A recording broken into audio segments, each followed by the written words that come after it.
Have you ever fallen in love with someone, only to realize later that what you loved wasn't really them, but something inside you? Carl Jung believed that when we look into the eyes of another person, we aren't just seeing them, we're meeting our own unconscious, projected outward. This is the mystery of the Anima and Animus.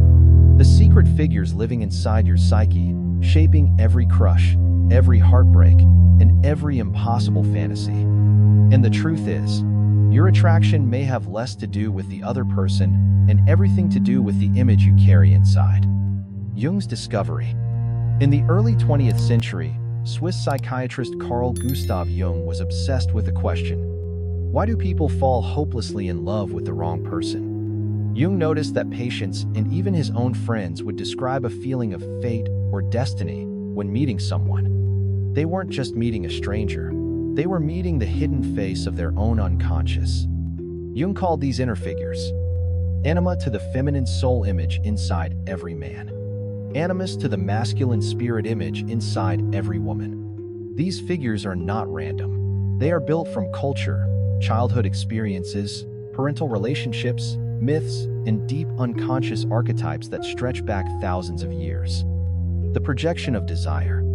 Imagine a young man in the 1922nd. He grows up reading medieval legends, where knights risk everything for the mysterious maiden. He absorbs films where women are portrayed as delicate muses or dangerous seductresses.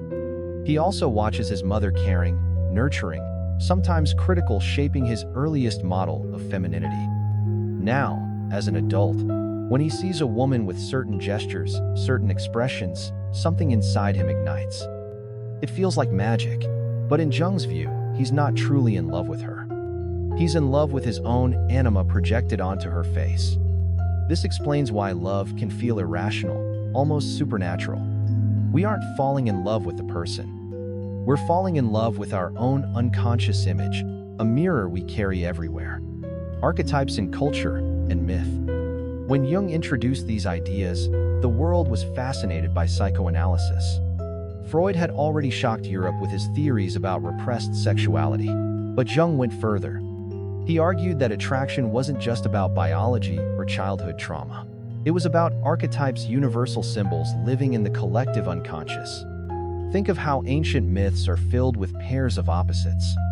The Greek hero who pursues the goddess. The fairy tale prince who rescues the sleeping maiden. The dangerous siren who lures sailors to their doom. Jung saw these stories not as fiction, but as expressions of a deep psychological truth. Men project their anima onto women, and women project their animus onto men. And sometimes, those projections can be devastating. Dante and Beatrice. Let's take a real cultural example. The legend of Dante and Beatrice. The Italian poet Dante Alighieri saw Beatrice only a handful of times in his life.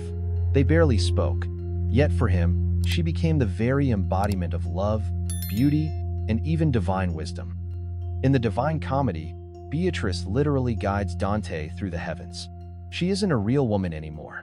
She's an archetype. She is his anima, clothed in flesh. To Dante, Beatrice was more than human. She was a mirror of his soul. Jung would say, Dante fell in love with his inner feminine, projected outward. And this is why Beatrice could haunt him for a lifetime, despite almost no relationship in reality. The double-edged sword. This is the danger and the beauty of the Anima and Animus. They can inspire breathtaking art, poetry, and devotion. But they can also blind us to reality, making us love an illusion. Have you ever noticed how someone in love refuses to see flaws? Friends might say, she's not right for you, or he's not who you think he is. But the person in love insists, you don't understand. This is destiny.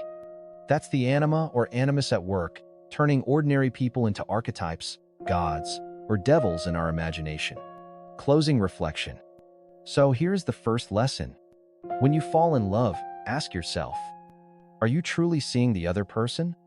Or are you falling into the embrace of your own hidden image? Love becomes dangerous when it blinds us, but it becomes transformative when we learn to recognize the difference between illusion and reality. Because only when you see clearly both the person in front of you and the figure inside your own soul can love grow into something real. Jung and the Woman in His Dreams. By the early 1910s, Carl Jung was already famous. He was the brilliant young psychiatrist once seen as Sigmund Freud's heir. But as Jung drifted away from Freud's narrow focus on sexuality, he plunged into a personal crisis that nearly broke him. Between 1913 and 1917, Jung experienced what he called a confrontation with the unconscious. He had terrifying visions, waking dreams, and inner dialogues that shook his sense of reality. Some historians even wonder if Jung came close to madness. But instead of fleeing these visions, Jung recorded them in a secret journal later, known as the Red Book.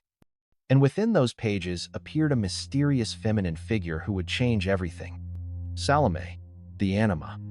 In one of Jung's most famous visions, he encounters two powerful figures, an old wise man named Elijah and a blind young woman named Salome. Salome fascinated Jung. She was seductive, dangerous, and strangely compelling. She spoke with him, guided him, even tempted him. Jung knew she was not real in the ordinary sense. She was a figure of the psyche. Later, Jung realized Salome was his anima, the feminine soul image within him. She represented both danger and wisdom, desire and insight. To Jung, she was not just a hallucination. She was the living symbol of the unconscious speaking in feminine form. The anima as guide. Jung noticed something extraordinary. Whenever the anima appeared in dreams or fantasies, she often acted as a guide to deeper layers of the psyche. In myths, this is the maiden who leads the hero into the underworld. In Dante's poem, it was Beatrice leading him to heaven. In Jung's life, it was Salome showing him the landscapes of his own unconscious. The anima, Jung argued, is not only about erotic attraction. She is also a mediator between the conscious self and the unconscious depths. This meant that every man's relationship with women in real life was influenced, even haunted by this inner figure. A real-life parallel, Goethe and Faust. To make sense of this, Jung often turned to culture. He saw the German writer Johann Wolfgang von Goethe as another example. In Goethe's masterpiece Faust, the scholar Faust makes a pact with the devil, but is ultimately redeemed by the eternal feminine symbolized by the character of Gretchen, and later by mystical female figures who guide him upward. For Jung, this was no accident. Goethe was expressing his own inner drama with the anima, just as Dante did with Beatrice. The feminine, both dangerous and divine, pulls the man beyond his ego and toward transformation. The danger of projection. But Jung also warned, the anima can destroy as much as she can save. He saw countless men fall victim to their projections, idealizing a woman so completely that she became, in their eyes, an angel, a goddess, or a muse. When reality inevitably broke the illusion, the disappointment was crushing. Jung believed many love affairs, obsessions, and even breakdowns came from confusing a real woman with the inner figure of the anima. This is why some men chase an endless series of ideal women, but are never satisfied. They aren't searching for a partner. They're searching for their own missing half, a part of their psyche they haven't integrated.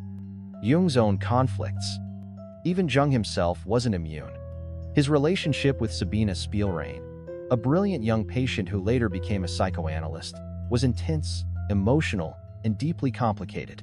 Historians still debate how far it went, but what is clear is that Sabina became, for Jung, an embodiment of his inner conflicts, both intellectual and erotic, both muse and mirror. It's a real-life example of how powerful these projections can be, even for the man who coined the theory. Lessons from Jung's vision. From all these experiences, Jung drew several key lessons. The anima is not just personal. She is an archetype, shaped by myth, history, and culture. Projection is inevitable. Every man projects his anima onto women he meets, but he must learn to recognize it. Integration is the goal. Instead of being possessed by the anima, a man must learn to dialogue with her, understand her, and integrate her qualities into his conscious life. The broader implication. Jung's exploration of the anima wasn't just about psychology. It had profound cultural and spiritual meaning.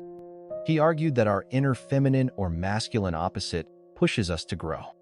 It challenges us, unsettles us, and sometimes breaks our hearts, but it also carries the key to wholeness. The very reason love feels like fate is because it's not just about another person. It's about the drama of the soul, unfolding through another human face. So what do we learn from Jung's encounters with the mysterious women in his dreams and his life? That attraction is never simple. Behind every spark of desire lies a story much older than we realize, a myth written in the language of the unconscious. To love wisely, we must learn to see both. The real person standing before us, with all their flaws and humanity, and the inner figure they awaken, the archetype whispering from within. Because until we recognize that difference, we risk falling in love not with another soul, but with our own reflection, the animus, the hidden voice within women. So far, we've explored the anima, the feminine figure inside every man's unconscious. But Jung believed the story was incomplete without her opposite. Inside every woman, he said, lives a hidden masculine presence, the animus. And just like the anima, the animus shapes attraction, desire, and even a woman's relationship to power, creativity, and spirit. If the anima whispers in a man's ear with images of beauty and mystery, the animus speaks in a woman's mind with the voice of authority, certainty, and conviction. The voice of the animus. Where does this animus come from? For Jung, it develops through a woman's early experiences with the masculine, her father, her brothers, cultural images of men as heroes, warriors, thinkers, or leaders. But while the anima often appears as a singular figure, the maiden, the muse, the goddess, the animus is more collective. He appears as a group of men or as a powerful voice that insists, commands, and argues. A woman may hear her animus in the form of inner criticism or as the inspiration that drives her toward achievement. Myth and literature, Helen and Achilles. History and myth are filled with examples of this dynamic. Take the story of Helen of Troy. In Greek mythology, Helen was often described as possessed by a divine masculine, while her beauty was so powerful it sparked a war. Jung might say, Helen carried the animus energy that connected her fate to the great struggles of men. Or consider the many heroines in literature guided by male spirits or mentors, sometimes wise, sometimes destructive. These are symbolic expressions of the animus acting through story, the danger of possession. But just as the anima can overwhelm men with illusions, the animus can also possess women. When this happens, the animus may appear as a dogmatic, unyielding voice. This is the truth. This is how it must be. You are wrong. Jung observed that women in this state often felt driven by strong, rigid opinions that weren't entirely their own. The animus, instead of inspiring growth, became a tyrant inside the psyche. This explains why some women might project the animus outward, becoming irresistibly drawn to men who seem powerful, intellectual, or dominant. They may not be falling in love with the man himself, but with the animus projection he embodies. Real-life example: Lou Andreas Salome. One striking example comes from history. Lou Andreas Salome, a brilliant Russian-born intellectual who fascinated some of the greatest men of her time. She was a writer, thinker, and psychoanalyst who captivated figures like Friedrich Nietzsche, Rainer Maria Rilke, and Sigmund Freud. Why? Because Lou carried a strong connection with her inner animus. She spoke with authority, challenged conventions, and embodied a kind of intellectual power that was rare for women. Some saw her as a muse, others as a dangerous seductress. But in reality, she was a woman deeply animated by her inner masculine energy, a living example of how the animus can manifest as brilliance and independence. The creative power of the animus. Jung also emphasized the positive side of the animus. When integrated, the animus gives women the strength of conviction, the courage to act, and the ability to bring inner visions into reality. He is the inner guide who leads towards spiritual transformation, just as the anima does for men. In this sense, the animus is not an enemy, but a bridge. He connects a woman to her deeper self, empowering her to step beyond mere projection and into creative freedom. The meeting of opposites. What happens when men and women both recognize these inner figures? Jung believed that true love mature. Enduring love only happens when we stop confusing the projection with the real person. A man must see through the anima, recognizing the real woman beyond his fantasies.